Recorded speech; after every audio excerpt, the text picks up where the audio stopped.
विधान परिषदेत भाजपचे आमदार प्रसाद लाड यांनी शिवीगाळ केल्यानंतर उद्धव ठाकरेंनी महिलांची माफी मागितली, तर दानवेंना 5 दिवसांसाठी निलंबित करण्यात आले। माझ्याकडे हात नाही करायचा, तिकडे करायचा, अंबादास दानवे विरोधी पक्षनेते यांचे सदस्यत्व सन 2024च्या तृतीय पावसाळी अधिवेशनात 5 दिवसांकरता निलंबित करण्यात यावे। मी पक्षप्रमुख म्हणून मी महाराष्ट्रातल्या माता भगिनींची माफी मागायला तयार आहे आणि मी मागतो। हिंदुत्वाचा मुद्दा मांडणारे विधान परिषदेमध्ये भाजपचे आमदार प्रसाद लाड यांना शिवीगाळ करणाऱ्या दानवेंचं अखेर 5 दिवसांसाठी निलंबन करण्यात आलं। माझ्याकडे हात नाही करायचा, तर पक्षप्रमुख उद्धव ठाकरेंनी दानवेंच्या वतीने महिलांची माफी मागितली। पक्षप्रमुख म्हणून मी महाराष्ट्रातल्या माता भगिनींची माफी मागायला तयार आहे आणि मी मागतो, कारण आम्हाला त्यांच्याबद्दल आदर आहेच। मग लोकसभा प्रचाराच्या दरम्यान सुधीर मुनगंटीवाराने त्यांच्या म्हणजे मोदीजींच्या सभेत कदाचित मोदीजी व्यासपीठावर नसतील, पण बहीण भावाच्या नात्याबद्दल जे अभद्र वक्तव्य केलं होतं त्याच्याबद्दल कोण माफी मागणार आहे?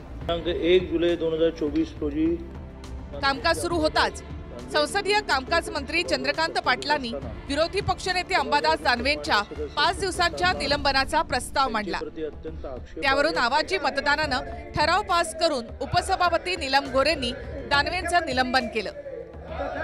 अत्यंत बेशिस्त आणि अशोभनीय वर्तनाची गंभीर दखल घेऊन ही विधान परिषद असा ठराव करत आहे की अंबादास दानवे विरोधी पक्षनेते यांचे सदस्यत्व सन 2024च्या तृतीय पावसाळी अधिवेशनात 5 दिवसांकरता निलंबित करण्यात यावे, तसेच सदृह निलंबनाच्या कालावधीत बंदी टाकण्यात यावी।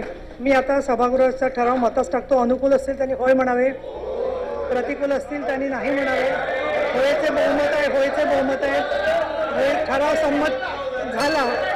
विधान परिषदेमध्ये माझ्यावर निलंबनाची कारवाई झाली, ही अन्याय कारवाई आहे। दोन्ही बाजूनं गोष्टी झाल्या होत्या, एकाच बाजूवर कारवाई झालेली आहे। बहुमताच्या पाशवी बहुमताच्या बळावर हे निलंबन झालेलं आहे आणि मला असं वाटतं सरकारला याचे परिणाम भोगावे लागतील, कारण लोकसभेच्या निवडणुकीच्या आधीसुद्धा असं 150 खासदारांचं निलंबन केलं होतं। आज त्यांनी संवैधानिक जबाबदारी असणाऱ्या विरोधी पक्षनेत्याचं निलंबन केलं आहे।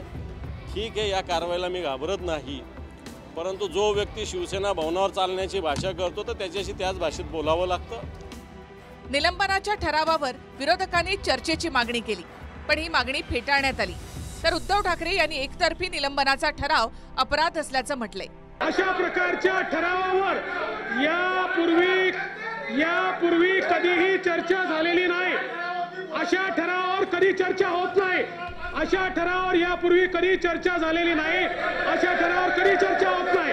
चुकीचा पाळणा नको या ठिकाणी, अशी चर्चा होत नाही। माझ्या माहितीप्रमाणे जेवढं मला आकलन आहे कायद्याचं, त्यानुसार एखादा प्रस्ताव आल्यानंतर त्याच्यावरती चर्चा करणं गरजेचं असतं। ज्याच्या संबंधी तो प्रस्ताव आहे तो विरोधी पक्षनेता आहे, म्हणजे एक प्रमुख पद आहे त्याच्याकडे, त्यांना त्याच्यावरती बोलण्याची संधी देणं हे फार गरजेचं होतं। ते न करता एकतर्फी निलंबित करणं हा एक मोठा अपराध आहे। सभागृहामध्ये आपल्याला संधी दिली असती तर प्रसाद लाडांची नाही तर सभागृहाची दिलगिरी व्यक्त केली असती, असं दानवे म्हणाले। आता राहिला सभागृहाच्या डेकोरमचा प्रश्न, तर त्याच्याविषयी दिलगिरी व्यक्त करण्याची माझी तयारी होती।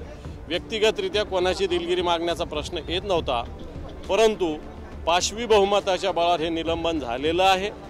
निश्चित याच्याविषयी जनतेच्या दरबारात निश्चित आवाज उठतो। अंबादास दानवेंवर कारवाई होणार हे दिसतच होतं। सभागृह सुरू होण्याआधी प्रसाद लाड आधी दानवेंच्या निलंबनाची मागणी करत एकटेच पायऱ्यांवर आंदोलन करताना दिसले, तर विधानसभेमध्ये मुख्यमंत्री शिंदेंनीही दानवेंवर निशाणा साधला आणि बाहेर शिव्या द्यायचे, आता सभागृहामध्ये शिव्या द्यायला लागले, असं शिंदे म्हणाले। सभागृहाच्या बाहेर विरोधक नेहमी आम्हाला शिव्याशाप, 2 वर्षामध्ये एकही असा दिवस गेला नाही अधिवेशनाचा की पायऱ्यांवर बसले नाहीत आणि सरकारला शिव्या दिल्या नाहीत, सरकारवर आरोप केला नाही। परंतु सभागृहात देखील तुम्ही आता शिव्या द्यायला लागलात। आज वरच्या सभागृहामध्ये जे काही झालं आहे काल, हे अतिशय दुर्दैवी चित्र आहे विजयराव। म्हणजे असं कधीही झालं नव्हतं, ते काल घडलं। भूमिका अशीच राहील, यापुढे सुद्धा शिवीगाळ करणार तुम्ही? गणिमत सभागृहात होता तो, बाहेर असता तर आणखी काय झालं असतं. अरे सोडा यार, गरिमा खराब केलं या लोकांनी. 150 लोकांना लोकसभेतून सस्पेंड केलं, यांनी का गरिमा ठेवली होती? काही गोष्टी करता तुम्ही. प्रसाद प्रसाद प्रसाद. राहुल गांधींनी लोकसभेमध्ये भाजपवर निशाणा साधताना हिंदुत्वावरून वक्तव्य केलं. त्याचे पडसाद विधान परिषदेमध्ये उमटले. दरेकर आणि प्रसाद लाडांनी राहुल गांधींच्या निषेधाचा ठराव मांडण्याची मागणी केली. त्यावरून दानवे आक्रमक झाले आणि प्रसाद लाड यांना शिवीगाळ केली. आता ठाकरेंनी दानवेंच्या त्या वक्तव्यावरून माफी मागितली. त्याचवेळी सुप्रिया सुळेंबद्दल अपशब्द काढणारे मंत्री सत्तार आणि मंत्री संजय राठोड यांनाही निलंबित करणार का, असा सवाल उद्धव ठाकरेंनी केला. सत्तार त्यांनी सुप्रिया सुळेंना कॅमेरा समोर शिवी दिली होती. हा माता भगिनींचा अपमान नाही? ज्याच्यावरती एका महिलेवरती विचित्र एक प्रसंग ओढवला, ज्याला आम्ही मंत्रिमंडळातून काढून टाकला होता, त्यांना तुम्ही मंत्रिमंडळात स्थान दिले, हा महिलांचा अपमान नाही? मग जर मी माफी मागतोय, माता भगिनींचा अपमान जर झाला असेल तर मी माफी मागतो, पण तसा त्यांनी अपमान त्यांनी तर केलाय. सभागृहात केला म्हणून अपमान आणि जाहीरपणाने बोललं तर अपमान नाही, हे कुठलं गणित आहे? मग त्यांना सुद्धा निलंबित करणार का?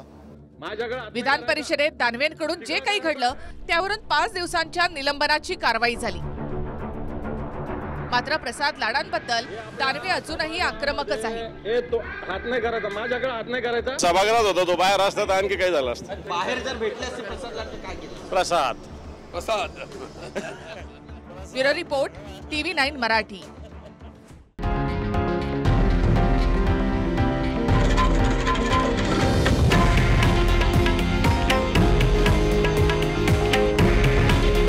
हे आहे देशातील नंबर 1 न्यूज नेटवर्क आणि आपण पाहत आहात TV9 मराठी. काळजी तुमची, हित महाराष्ट्राचं.